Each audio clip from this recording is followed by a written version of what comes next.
ఈ విజువల్స్ కావచ్చు ఈ వార్త కూడా చాలా వరకు అలర్ట్గా ఉంది. ఎందుకంటే ఇది కేవలం మిమ్మల్ని భయభ్రాంతులకు గురి చేయడం కోసమో మిమ్మల్ని ఇబ్బంది గురి చేయడం కోసమో కాదు. కేవలం ముమ్మాటికి ఇది జరుగుతున్న విషయాల్ని మీ దృష్టి తీసుకురావడం కోసం మాత్రమే. ఇది కొంత డిస్టర్బెన్స్ విజువల్స్గా ఉన్నాయి. ఇది ఎవరిని కూడా భయభ్రాంతులకు గురి చేసేటువంటి వార్త అయితే కాదు. సో ఇది కేవలం వార్తని ఏ రకంగా ఉంది, అక్కడ విమానాలు ఏ రకంగా క్రాష్ అయ్యాయని చెప్పించడం కోసం మాత్రమే ఈ వార్తను వేస్తున్నాం. అయితే కేదార్నాథ్లో ఒక వైమానిక దళ హెలికాప్టర్ కుప్పకూలింది. మరమ్మతుల కోసం MI-17 హెలికాప్టర్ ద్వారా మరొక హెలికాప్టర్ని ఎయిర్ స్ట్రిప్కు తరలిస్తుండగా ఈ ప్రమాదం చోటు చేసుకుంది. ప్రమాదంలో ఎలాంటి ప్రాణ నష్టం జరగలేదన్నట్టు తెలుస్తోంది. అధికారులు ఇప్పటికే ప్రాణ నష్టం జరగలేదన్నట్టుగా నిర్ధారించారు. కెమెరాల్లో రికార్డైన దృశ్యాలు కేదార్నాథ్ హెలిప్యాడ్ నుంచి గోచార్ హెలిప్యాడ్ వద్దకు కూడా ఈ హెలికాప్టర్ వెళ్తోంది. అయితే ఒక హెలికాప్టర్ని మరొక హెలికాప్టర్ తీసుకెళ్తుండగా ఈ ఘటన చోటు చేసుకుంది. తీసుకెళ్తుండగానే మందాకిని నది సమీపంలో ఈ ఘటన చోటు చేసుకుంది. బరువు కారణంగా బ్యాలెన్స్ కోల్పోయిన హెలికాప్టర్ బ్యాలెన్స్ కోల్పోయింది. దీంతో ఏదైతే హెలికాప్టర్ని తీసుకెళ్తున్నారో ఆ హెలికాప్టర్ అక్కడి నుంచి కుప్పకూలిపోయింది, కింద పడిపోయింది. ఇక గతేడాది మే 24న ల్యాండింగ్ సమయంలో సాంకేతిక లోపం తలెత్తిందన్నారు అధికారులు. సో ఈ సిచ్యువేషన్ చూస్తే కనుక కేదార్నాథ్ సమీపంలో వైమానిక దళాలకు సంబంధించిన ఒక హెలికాప్టర్ కుప్పకూలిపోయింది. అయితే ఇక్కడ మీరు చూడొచ్చు 2 హెలికాప్టర్లు కనబడుతున్నాయి మనకి. మరి అక్కడ ఏం జరిగిందనే విషయాన్ని చూపించే ప్రయత్నం చేస్తాం. మొదట ఇక్కడ వింగ్స్తో ఉన్నటువంటి హెలికాప్టర్ అయితే కనబడుతోందో అది యాక్టివ్లో ఉన్న హెలికాప్టర్. అయితే అక్కడ కింద వాలిపోతున్న హెలికాప్టర్ అయితే కనబడుతోందో అది కొంత సాంకేతిక లోపం కారణంగా గతేడాది మే 24న అక్కడ ల్యాండింగ్ సమయంలో సాంకేతిక లోపం తలెత్తింది. దీంతో దాన్ని మరమ్మతులు చేపట్టేందుకు, దాన్ని తిరిగి ఉపయోగంలోకి తీసుకొచ్చేందుకు ఒక చోటుకు తీసుకెళ్తున్న నేపథ్యంలోనే మరొక చోటుకు తీసుకెళ్తున్న నేపథ్యంలోనే ఈ హెలికాప్టర్ మిస్బ్యాలెన్స్ అయింది. అంటే హెలికాప్టర్ సహాయంతో ఇంకో హెలికాప్టర్ని అక్కడ తీసుకెళ్తున్నారు.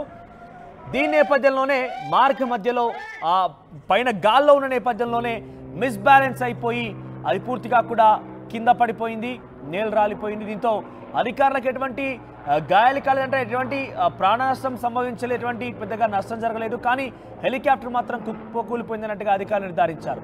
ఈ ఘటన కేదార్నాథ్లో వైమానిక దళాలకు సంబంధించిన హెలికాప్టర్కి సంబంధించినటువంటి విజువల్స్ చూస్తున్నాం. ఒక నదిలో మందాకిని నదికి సంబంధించిన ప్రాంతంలో ఈ యొక్క ఘటన చోటు చేసుకుంది.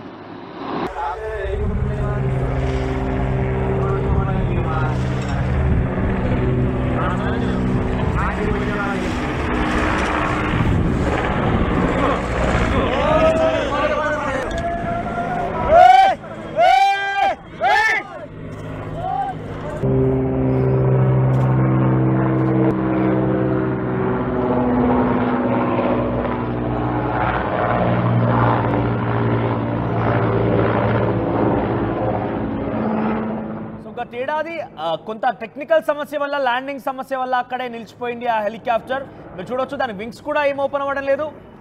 అయితే అక్కడి నుంచి తీసుకెళ్ళి అక్కడ కేదార్నాథ్ హెలిప్యాడ్ దగ్గర నుంచి మీరు ఆ టేక్ఆఫ్ సమయంలో చూడొచ్చు. టేక్ఆఫ్ సమయంలో సరిగ్గానే ఉంది. కింద రిపేర్గా ఉన్నటువంటి ఆ హెలికాప్టర్ ఉంది, పైన దాని యాక్టివ్లో ఉన్నటువంటి హెలికాప్టర్ వేరే చోటు తీసుకెళ్తోంది. కేదార్నాథ్ హెలిప్యాడ్ నుంచి గోచార్ హెలిప్యాడ్ వద్దకి ఈ యొక్క హెలికాప్టర్ని తీసుకెళ్తోంది. అయితే మార్గ మధ్యలోనే ఒకసారిగా ఆ హెలికాప్టర్ ఏదైతే యాక్టివ్లో ఉన్న హెలికాప్టర్ ఉందో అది మిస్బ్యాలెన్స్ అయింది. కొంత ఫ్లక్చువేట్ అవుతూ అటు ఇటుగా ఊగినట్టు నేపథ్యంలోనే ఆ కింద ఉన్నటువంటి ఆ తాళ సహాయంతో, రోప్ సహాయంతో బిగించినటువంటి ఆ కింద హెలికాప్టర్, రిపేర్ అయినటువంటి హెలికాప్టర్కి సంబంధించి ఆ యొక్క రోప్ కూడా తెగిపోయింది. ఆ యొక్క రోప్ కూడా తెగిపోయిన నేపథ్యంలో ఒక్కసారిగా గాల్లో అలా పతంగిలాగా తేలియాడుతూ కొంత దూరం తర్వాత మందాకిని నదిలో ఆ హెలికాప్టర్ కుప్పకూలిపోయింది. సో ఈ యొక్క ఘటనలో ఎటువంటి ప్రాణనష్టంగా ఎటువంటి నష్టం వాటి లేనట్టుగా అధికారులు నిర్ధారించారు. మీరు చూడొచ్చు టేక్ఆఫ్ సమయానికి సంబంధించి ఒకసారి టేక్ఆఫ్ సమయానికి సంబంధించి విజువల్స్ మీకు చూపించే ప్రయత్నం చేస్తా. టేక్ఆఫ్ సమయంలో అక్కడ రెస్ట్లో ఉన్నటువంటి ఆ రిపేర్లో ఉన్నటువంటి హెలికాప్టర్ని చాలా ఈజీగా మొదట టేక్ఆఫ్ చేసే నేపథ్యంలో యాక్టివ్గా ఉన్న హెలికాప్టర్ MI-17 రిపేర్ చేసేందుకు టేక్ఆఫ్ సమయంలో మెల్లగానే తీసుకెళ్తోంది. పైగా ఫస్ట్లో టేక్ఆఫ్ చేసే నేపథ్యంలో చాలా స్మూత్ మూమెంట్ అయితే కనబడదు. ఎటువంటి గతుకులు కానీ ఎటువంటి ఆ మూమెంట్ ఫ్లక్చుయేషన్స్ కానీ కనబడలేదు. కానీ కొంత హైట్లోకి వెళ్ళి దాన్ని తీసుకొచ్చేటువంటి ప్రయత్నంలో భాగంగా మిస్బ్యాలెన్స్ అయినటువంటి ఆ సిచ్యువేషన్లో ఆ రోప్ తెగిపోయింది. దీంతో రిపేర్లో ఉన్నటువంటి MI-17 హెలికాప్టర్ కుప్పకూలిపోయింది.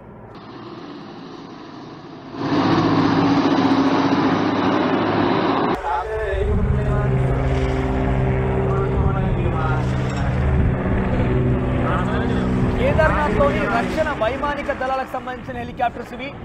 గత ఏడాది జరిగినటువంటి ఒక టెక్నికల్ సమస్య వల్ల చాలా రోజులుగా ఆ హెలికాప్టర్ అక్కడే ఉండిపోతుంది.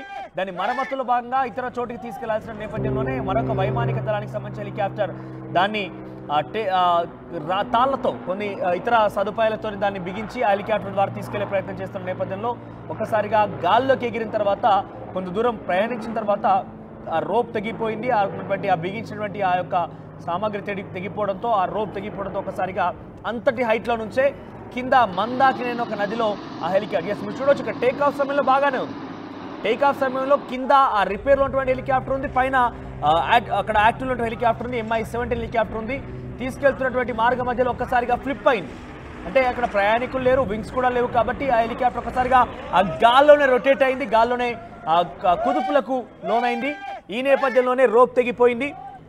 ఆ హెలికాప్టర్ మరమ్మతులు చేయాల్సిన హెలికాప్టర్ మందాకిని నదిలో కుప్పకూలిపోయింది, మందాకిని నదిలో పడిపోయింది. దీంతో ఎటువంటి ప్రాణ నష్టం అయితే లేదు. ఒకవేళ ఆ హెలికాప్టర్ కనుక యాక్టివ్లో ఉండి ఉంటే, వింగ్స్ కనుక ఓపెన్ అయి ఉంటే ఈ ప్రమాదం సంభవించేది కాదు. వింగ్స్ ఓపెన్ లేవు కాబట్టి, వింగ్స్ ఫ్యాన్ రొటేట్ అవ్వడం లేదు కాబట్టి అక్కడ మిస్బ్యాలెన్స్ అయిపోయి, అది మిస్బ్యాలెన్స్ అవడమే కాకుండా దాన్ని క్యారీ చేసేటువంటి M-17 ఆ హెలికాప్టర్ కూడా మిస్బ్యాలెన్స్ అయిపోయింది. దీంతో ఏం చేయలేక ఏం దిక్కుచుట్టని పరిస్థితుల్లో రెండు కూడా ప్రమాదానికి సంభవించే అవకాశం ఉంది.